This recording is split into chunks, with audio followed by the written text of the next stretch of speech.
The detail level is essentially an electronic circuit that gives edge enhancement to the image. When we're shooting in high definition and we're trying to go for a film look, we should actually turn the detail down a bit.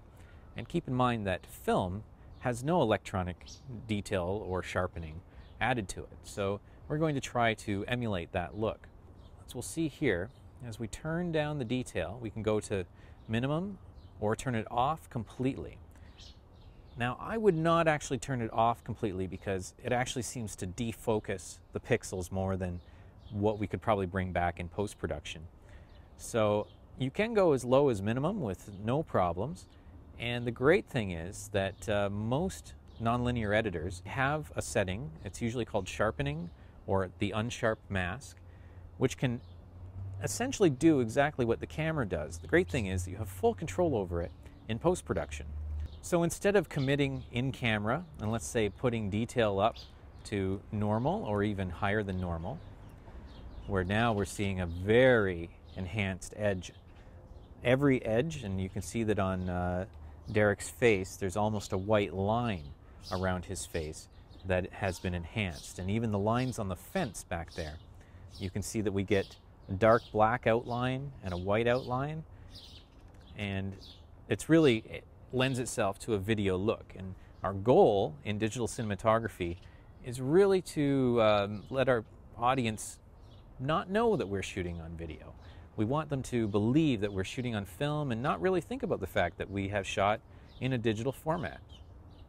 So I normally shoot with this anywhere down around -7 to minimum. So at the moment, I'm just going to turn this, I'm going to put on -7. -7, it kind of gives us a little bit of edge enhancement, so if you had to do a dub or go straight to broadcast, it would still look pretty good. Now the vertical and horizontal balance are directly related to detail. When I turn the detail down so far, these settings don't have too much effect. I'm just going to turn it back up for a second, just so you can see what happens. And actually, I'm going to ask Derek to change shirts and put a shirt on that has some more detail in it.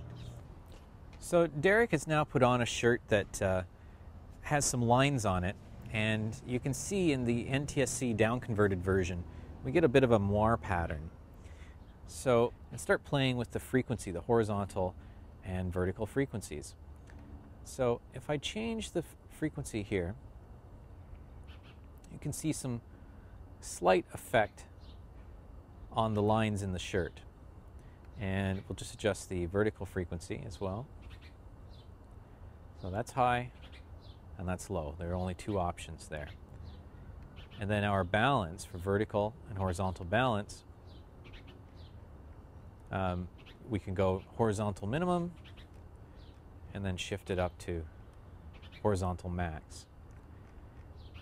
So these are settings that are for very advanced users depending on certain situations. If you find that you're shooting buildings, let's say, that have a lot of 45-degree angles and you need to get rid of some aliasing or some very sharp edges that seem to be buzzing a tiny bit when they're down converted to interlace, this is where you would probably be turning vertical frequency down to low.